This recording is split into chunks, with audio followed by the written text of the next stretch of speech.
Hi, my name is Will. Welcome to the Distorted Transmission for today. I'm talking to an Auckland band, Holy Crime. How are you?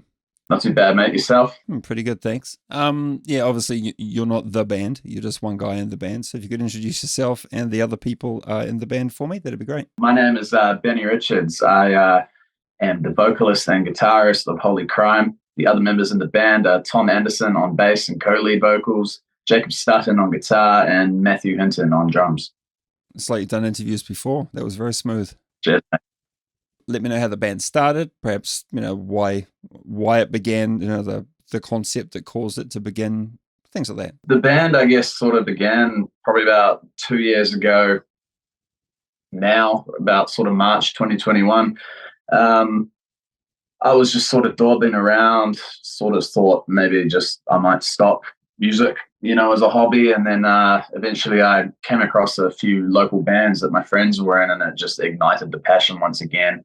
So I went out there, caught up with a couple of guys, and we began rehearsals pretty heavily in 2021. But of course, we had that big giant lockdown, that lasted the rest of the year, and it sort of threw us over. And we only just got back into it sort of mid last year. You've had a few decent support slots since your conception. San Francisco's The Hooks in November and New Zealand's Hello Salem mid-March. It must feel pretty good to get some decent support slots early on. Are there any shows coming up to share? Not at the moment. We've had a pretty busy run over the last month. We've actually had gigs on every single weekend in March, with a private gig coming up this weekend. But we were more looking into just sort of having some time off from the gigs, hitting the studio, getting a few more songs out, and then the band's off to Bali, believe it or not, at the end of April. So, what's happening in Bali? Just a little getaway. Why not? Might be a spiritual awakening trip for us, and we might come back making meditation music. Who knows? Everyone will have their hair plaited with those little beads and like brand new knockoff watches, at least, if nothing else. Yeah, for sure. Our guitarist Jacob's not coming with us, so he might be in for a shock when the rest of us return. All right, so your debut single "Play Toy" came out in December last year. It's a very good, sort of a glam rock song. Sounded pretty good to my ears, although I'm not a glam rock guy. I had to listen subjectively, and I thought the chorus was excellent and did what it was meant to do. The band played proficiently, and the song overall was sort of simply put together, but well structured. My only tiny critique was the last note of the verse before the chorus kicks in might have been better going up to herald the arrival of the chorus.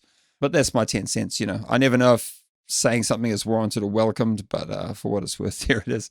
It's the bit that goes, because you make me feel so damn free, and then it goes down, and then, hey, hey, treat me like a play toy. Yeah. I'm not a vocalist, so do forgive me. Like, because you make me feel so damn free, and then, hey, hey, like the same kind of note. Excuse the atrocious vocals. For sure. Look, that tune, when we met up with our drummer Matt last year, I wanted something that was real short and simple to sort of get the ball rolling with us, to say. And so Play Toy being a little 3-minute little, easy little tune to bash out. We just hit the studio, we smashed that out in about 6 hours, so it was quite rushed. And listening back to it now, I'm just pinpointing heaps of things, going like, man, wish I could redo that. Yeah. Everything else sounded pretty good to me, man. Thank you. Yeah, that is just a start. There's probably a billion bands around the world who sort of wish that their first songs were slightly better than they were, but that's just the way it goes. Especially gigging, and then having to play that song all the time, and you kind of you evolve with the song, and you start doing things that you didn't necessarily do at the start, and you're like, man, that sounds way better. I wish that was in the recording, but it's not. I've done that with a bunch of songs myself. Like I've started out and I've written the drum track because I'm a drummer. I've written the drum track for something, and then as we play it, as we go forwards, it does evolve. But I tend to just let it evolve naturally, and then when I'm happy with it, I'll just play it that way and just fuck the recording. It's the way it goes. Yeah, well, heaps of bands do that too. You notice their live versions of songs are never exact as the recording. I think it's cool. Yeah, I mean, it gives the live audience something different, so it's not quite so color by numbers and expected. Yeah, sure.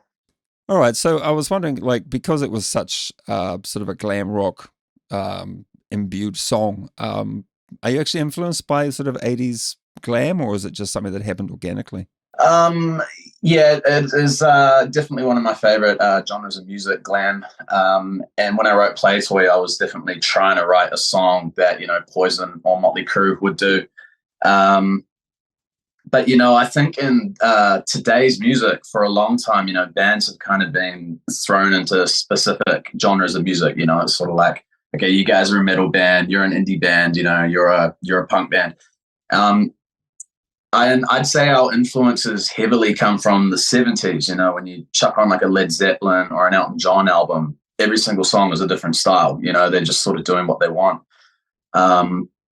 So the glam metal was definitely what drove Play Toy, but we've got a lot more songs down the line that just don't sound glam at all. So it's yeah, but definitely on that song, yeah, for sure. I was going to ask you about that because I've really only sort of experienced the band through that one particular single, and I was going to ask the sort of next thing I was going to branch into was sort of what are the other songs in your set like? How many songs have you got?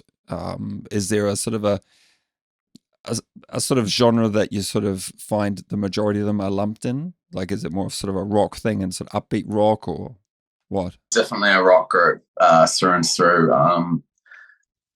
So far, I've been writing most of the songs, and our guitarist has just started to bring some stuff to the table as well. But no matter where our influences come from, it's always going to sound rock, because that's just sort of who we are, I guess. But we've got about 5 originals in the set at the moment. One of them's like a 6-minute long kind of almost like alternative metal with a bluesy kind of groove to it thing going on. Then you got Plays Way, which is glam. Then we got this acoustic song, which is kind of like country grunge with a bit of indie thrown in there, which is going to be our next single. We got some straightforward blues, hard rock, and then there's a track that I did a couple of years ago. It's on the Holy Crown Spotify account called Crystal, and it's quite a dance rocky kind of number, so we're all over the place, really. You're going to go into the studio soon to do some more recording. How many tracks are you planning to record when you go back in? We're doing 2 separate sessions, one with Wade River Road Studios and Rowan Tree Studios. They're both independent little recording studios that are run by great guys.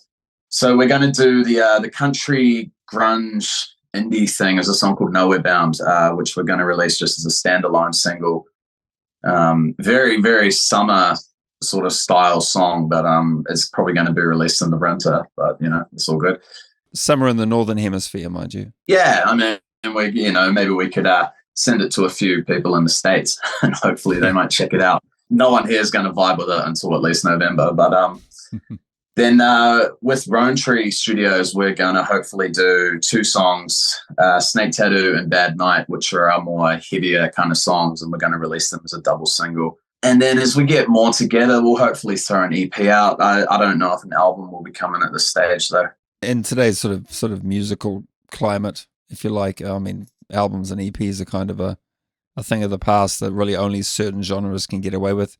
Yeah, for sure. And I feel like if you're not really that established just as yet, albums I don't really think are the smartest way to do things, but each to their own.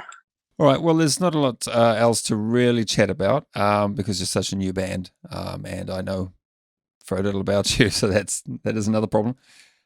So is there anything else you'd like to add to the interview at this juncture? Yeah, look, I'd just like to say a big thank you to everyone who has helped us along. Of course, we've only been playing for about 6 or 7 months, and I like to say we've achieved quite a lot. Big shout out to the bands Moonshine, The Almighty, The Boondocks, Monolith, Bliss, Esmond Band. You guys have all helped us along, given us support slots. That is awesome. We'll be straight into it pretty soon, back into gigging. There's a lot more coming from us this year, so just keep an ear out. Thanks very much for chatting with me tonight, and best of luck with everything going ahead. I look forward to hearing your single and your double single, which is confusing. I don't know whether it should be called a double. Yeah, I guess how would you explain that? It's sort of like the songs. There's going to be 2 songs released, at once. under one sort of single, you know. I guess back in the day you would call it a double-sided single. If it was the 80s or even the early 90s, you probably released it on a thing called a casingle, which was a cassette that had a single track on either side. You could do it like that, but that doesn't exist anymore. So no, so it's hard to explain these days. I don't really know how to go about it with the terminology, but you know, back-to-back singles or something. Yeah. All right, mate. Right, all the best, and yeah. And thank you for introducing me tonight, mate. Yeah, You're welcome, and thanks for watching.